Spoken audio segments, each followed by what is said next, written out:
Well, if you haven't guessed it, everyone, today I am in Regina Auditorium. You might be able to see in the back, a little far away perhaps, there's some construction going on with some grant money we received to do some upgrades here, which are very much needed. And today I'm gathered here with the band. Say hi, band. Hi. There you go.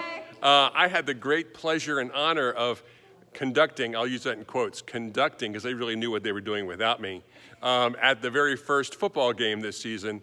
It's great to have such a talented group of student musicians and faculty and staff providing performing arts for the institution.